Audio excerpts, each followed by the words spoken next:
शची की पूजा एवं प्रार्थना, राजा के द्वारा भद्रकाली तथा अनन्यान्य देवताओं के पूजन की विधि, वाहन आदि का पूजन तथा निराजना। पुष्कर कहते हैं, अब मैं राजाओं के करने योग्य सान्वत्सर कर्म का वर्णन करता हूँ। राजा को अपने जन्म नक्षत्र में नक्षत्र देवता का पूजन करना चाहिए। वो प्रत्येक मास में संक्रांति के समय सूर्य और चंद्रमा आदि देवताओं की अर्चना करे। अगस्त तारा का उदय होने पर अगस्त्यकी एवं चातुर्मास्य में श्रीहरि का जजन करे। श्रीहरि के शयन और उत्तापाथान काल में अर्थात हरिशयनी एकादशी और हरि प्रबोधनी एकादशी के अवसर पर 5 दिन का उत्सव करे। भाद्रपद के शुक्ल पक्ष में प्रतिपदा तिथि को शिविर के पूर्व दिग्भाग में इंद्र पूजा के लिए भवन निर्माण करावे। उस भवन में इंद्रध्वज पताका की स्थापना करके वहां प्रतिपदा से लेकर अष्टमी तक शची और इंद्र की पूजा करे। अष्टमी को वाद्य घोष के साथ उक्त पताका में ध्वजदंड का प्रवेश करावे। फिर एकादशी को उपवास रखकर द्वादशी को ध्वज का उत्तोलन करे। फिर एक कलश पर वस्त्रादि युक्त देवराज इंद्र एवं शची की स्थापना करके उनका पूजन करे। इंद्रदेव की इस प्रकार प्रार्थना कहे, शत्रु विजयी वृत्तनाशन पाक शासन महाभाग देवदेव, आपका अभ्युदय हो। आप कृपा पूर्वक इस भूतल पर पधारे हैं। आप सनातन प्रभु, संपूर्ण भूतों के हित में तत्पर रहने वाले, अनंत तेज से संपन्न विराट पुरुष तथा यश एवं विजय की वृद्धि करने वाले हैं। आप उत्तम वृष्टि करने वाले इंद्र हैं। समस्त देवता आपका तेज बढ़ाएं। ब्रह्मा विष्णु शिव कार्तिकेय विनायक आदित्यगण वसुगण रुद्रगण साध्यगण भृगुकुलोत्पन्न महर्षि दिशाएं मरुदगण लोकपाल ग्रह यक्ष पर्वत नदियां समुद्र श्रीदेवी भूदेवी गौरी चंडिका एवं सरस्वती, ये सभी आपके तेज को प्रदीप्त करें। शचीपते इंद्र, आपकी जय हो। आपकी विजय से मेरा भी सदा शुभ हो। आप नरेशों ब्राह्मणों एवं संपूर्ण प्रजाओं पर प्रसन्न होइए। आपके कृपा प्रसाद से ये पृथ्वी सदा सस्य संपन्न हो, सबका विघ्न रहित कल्याण हो तथा ईतियां पूर्णतया शांत हो। इस अभिप्राय वाले मंत्र से इंद्र की अर्चना करने वाला भूपाल पृथ्वी पर विजय प्राप्त करके स्वर्ग को प्राप्त होता है। आश्विन मास के शुक्ल पक्ष की अष्टमी तिथि को किसी पट पर भद्रकाली का चित्र अंकित करके राजा विजय की प्राप्ति के लिए उसकी पूजा करे। साथ ही आयुध धनुष ध्वज छत्र राज चिन्ह मुकुट छत्र तथा चमर आदि तथा अस्त्र शस्त्र आदि की पुष्प आदि उपचारों से पूजा करे। रात्रि के समय जागरण करके देवी को बलि अर्पित करे। दूसरे दिन पुनः पूजन करे। पूजा के अंत में इस प्रकार प्रार्थना करे, भद्रकाली महाकाली दुर्गतिहारिणी दुर्गे त्रैलोक्य विजयनीयनी चंडिके, मुझे सदा शांति और विजय प्रदान कीजिए। अब मैं निराजन की विधि कहता हूँ। ईशान कोण में देव मंदिर का निर्माण करावे। वहां 3 दरवाजे लगाकर मंदिर के गर्भगृह में सदा देवताओं की पूजा करें। जब सूर्य चित्रा नक्षत्र को छोड़कर स्वाति नक्षत्र में प्रवेश करते हैं, उस समय से प्रारंभ करके जब तक स्वाति पर सूर्य स्थित रहे तब तक देव पूजन करना चाहिए। ब्रह्मा विष्णु शिव इंद्र अग्नि आयु विनायक कार्तिकेय वरुण विश्रवा के पुत्र कुबेर यम विश्वदेव एवं कुमुद ऐरावत पद्म पुष्पदंत वामन सुप्रतीक अंजन एवं नील, इन 8 दिग्गजों की ग्रह आदि में पूजा करनी चाहिए। तदनंतर पुरोहित धृत समीधा श्वेत सशर्प एवं तिलों का होम करें। 8 कलशों की पूजा करके उनके जल से उत्तम हाथियों को स्नान कराए। तदनंतर घोड़ों को स्नान करावे और उन सब के लिए ग्रास दे। पहले हाथियों को तोरण द्वार से बाहर निकाले, परंतु गोपुर आदि का उल्लंघन न करावे। तदनंतर सब लोग वहां से निकलें और राज चिन्हों की पूजा घर में ही की जाए। शतभिषा नक्षत्र में वरुण का पूजन करके रात्रि के समय भूतों को बलि दें। जब सूर्य विशाखा नक्षत्र पर जाए उस समय राजा आश्रम में निवास करे। उस दिन वाहनों को विशेष रूप से अलंकृत करना चाहिए। राज चिन्हों की पूजा करके उन्हें उनके अधिकृत पुरुषों के हाथों में दें। धर्मज्ञ परशुराम, फिर कालज्ञ ज्योतिषी हाथ अश्व छत्र खड्ग धनुष दुदुम्बी ध्वजा एवं पताका आदि राज चिन्हों को अभिमंत्रित करें। फिर उन सबको अभिमंत्रित करके हाथी की पीठ पर रखें। ज्योतिषी और पुरोहित भी हाथी पर आरूढ़ हो। इस प्रकार अभिमंत्रित वाहनों पर आरूढ़ होकर तोरण द्वार से निष्क्रमण करें। इस प्रकार राजद्वार से बाहर निकलकर राजा हाथी की पीठ पर स्थित रहकर विधि पूर्वक बलि वितरण करे। फिर नरेश स्वस्थिर चित्त होकर चतुरंगिणी सेना के साथ सर्व सैन्य समूह के साथ जय घोष कराते हुए दिगंत को प्रकाशित करने वाले जलते मसालों के समूह की 3 बार परिक्रमा करें। इस प्रकार पूजन करके राजा जनसाधारण को विदा करके राजभवन को प्रस्थान करे। मैंने ये समस्त शत्रुओं का विनाश करने वाली निराजना नामक शांति बतलाई है, जो राजा को अभ्युदय प्रदान करने वाली। छत्र, अश्व, ध्वजा, गज, पताका, खड्ग, कवच और दुदुम्भी की प्रार्थना के मंत्र। पुष्कर कहते हैं, परशुराम, अब मैं छत्र आदि राजोपकरणों के प्रार्थना मंत्र बतलाता हूं, जिनसे उनकी पूजा करके नरेश गण विजय आदि प्राप्त करते हैं। छत्र प्रार्थना मंत्र।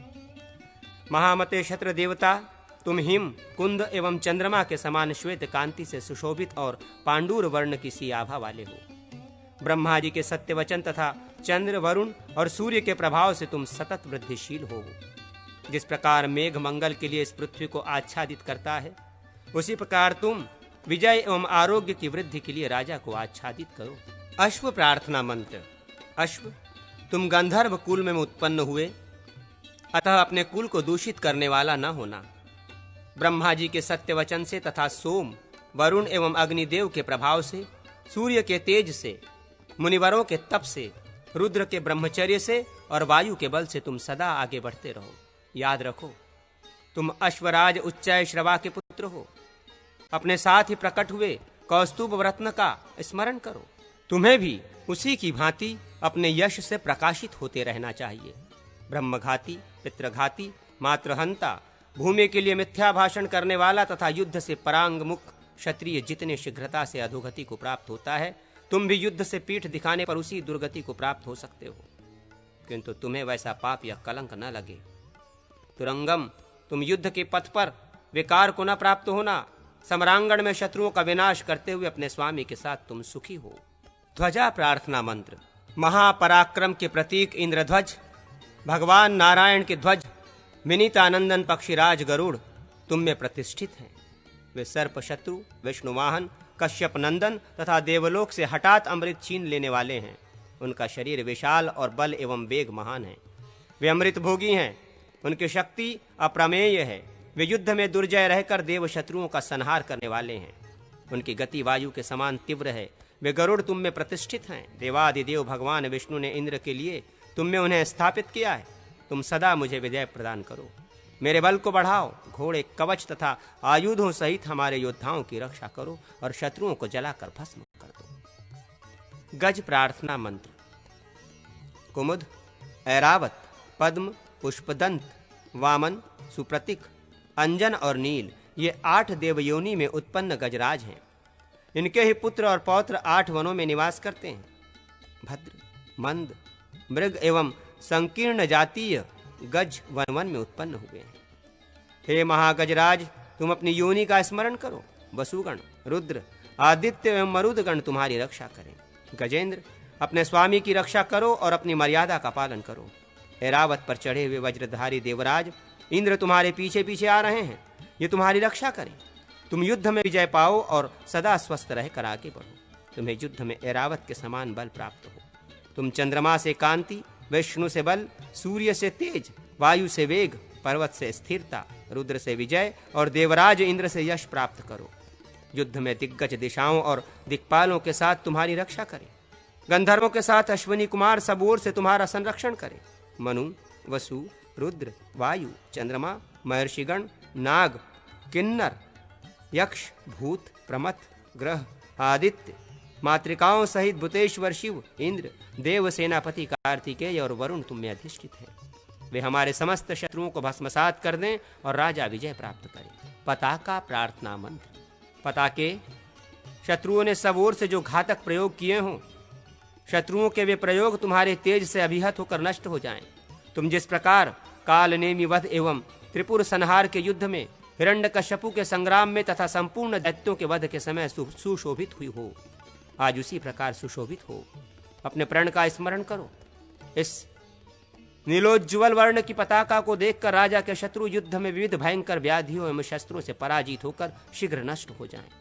तुम पूतना, रेवती, लेखा और कालरात्रि आदि नामों से प्रसिद्ध हो। पताके, हम तुम्हारा आश्रय ग्रहण करते हैं। हमारे संपूर्ण शत्रुओं को दग्ध कर डालो। सर्वमेघ महायज्ञ में देवाधिदेव भगवान रुद्र ने जगत के सार तत्व से तुम्हारा निर्माण किया है। खड्ग प्रार्थना मंत्र। शत्रुसूदन खड्ग, तुम इस बात को याद रखो कि नारायण के नंदक नामक खड्ग की दूसरी मूर्ति हो। तुम नील कमल दल के समान श्याम एवं कृष्ण वर्ण हो।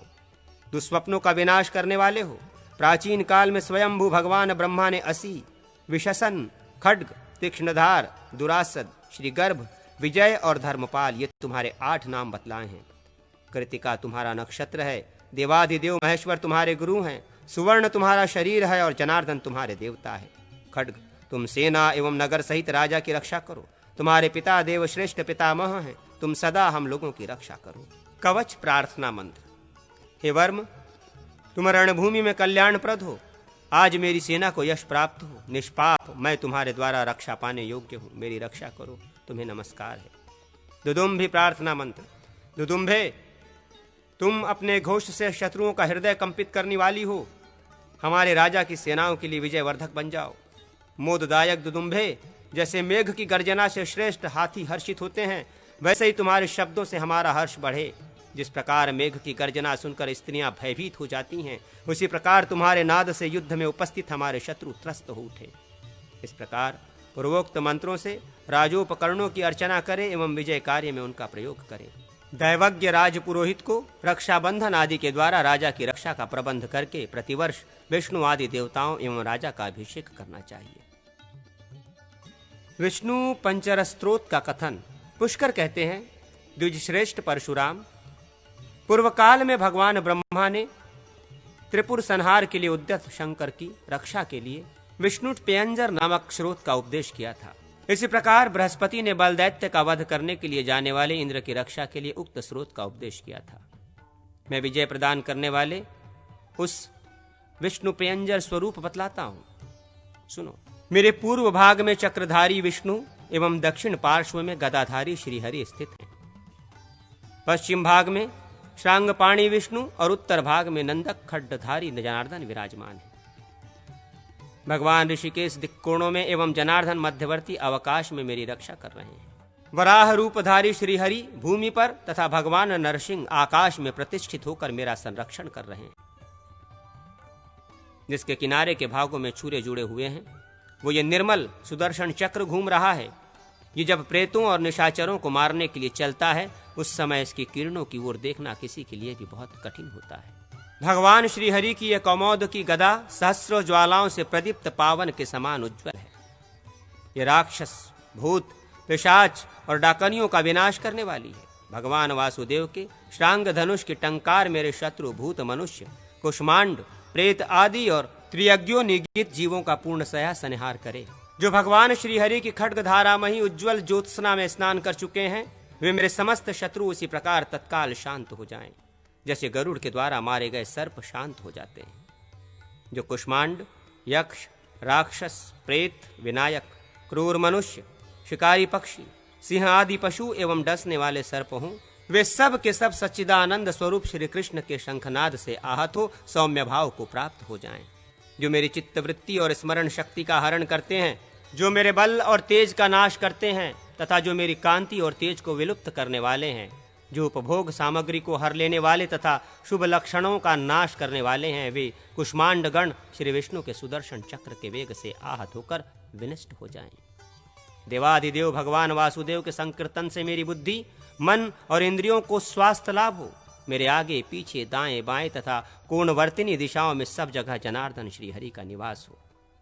सबके पूजनीय मर्यादा से कभी च्युत न होने वाले अनंत रूप परमेश्वर जनार्दन के चरणों में प्रणत होने वाला कभी दुखी नहीं होता। जैसे भगवान श्री हरि परम ब्रह्म है, उसी प्रकार वे परमात्मा केशव भी जगत स्वरूप है। इस सत्य के प्रभाव से तथा भगवान अच्युत के नाम कीर्तन से मेरे त्रिविध पापों का नाश हो जाए। वेदों के मंत्र और शाखा आदि का वर्णन तथा वेदों की महिमा। पुष्कर कहते हैं, परशुराम, वेद मंत्र संपूर्ण विश्व पर अनुग्रह करने वाले तथा चारों पुरुषार्थों के साधक हैं। ऋग्वेद, यजुर्वेद, सामवेद तथा अथर्ववेद ये 4 वेद हैं। इनके मंत्रों की संख्या 1,00,000 है। ऋग्वेद की एक शाखा सांख्यायन और दूसरी शाखा आश्वलायन है। इन 2 शाखाओं में 1 सहस्र तथा ऋग्वेदीय ब्राह्मण भाग में 2 सहस्र मंत्र हैं। श्री कृष्ण द्वैपायन आदि महर्षियों ने ऋग्वेद को प्रमाण माना है। यजुर्वेद में 1900 मंत्र हैं। उसके ब्राह्मण ग्रंथों में 1000 मंत्र हैं और शाखाओं में 1086। यजुर्वेद में मुख्यतः काण्वी, माध्यान्दिनी, कठी, माध्यकठी, मैत्रायणी, तैत्तिरीया, वैशंपायनिया ये शाखाएं विद्यमान हैं। सामवेद में कौथुमी और आथर्वणायनी, राणायनिया ये 2 शाखाएं मुख्य हैं। इनमें वेद, आरण्यक, उक्था और ऊह ये 4 गान हैं। सामवेद में 9425 मंत्र हैं। ये ब्रह्म से संबंधित हैं। यहां तक सामवेद का मान बताया गया है। अथर्ववेद में सुमंतु, जाजली, श्लोकायनी, शौनक, पिप्पलाद और मुंजकेश आदि शाखा प्रवर्तक ऋषि हैं। इसमें 16,000 मंत्र और 100 उपनिषद हैं। व्यास रूप में अवतीर्ण होकर भगवान श्री विष्णु ने वेदों की शाखाओं का विभाग आदि किया है। वेदों के शाखा भेद आदि इतिहास और पुराण सब विष्णु स्वरूप हैं।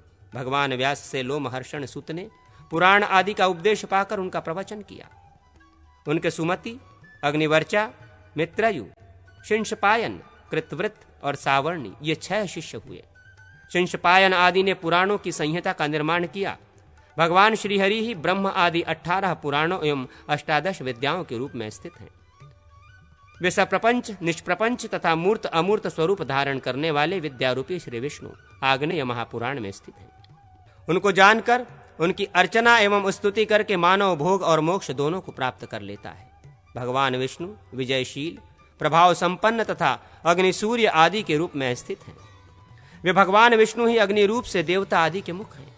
वे ही सबकी परम गति हैं। वे वेदों और पुराणों में यज्ञ मूर्ति के नाम से गाए जाते हैं। ये अग्नि पुराण श्री विष्णु का ही विराट स्वरूप है। इस अग्नि आग्नेय पुराण के निर्माता और श्रोता श्री जनार्दन ही हैं।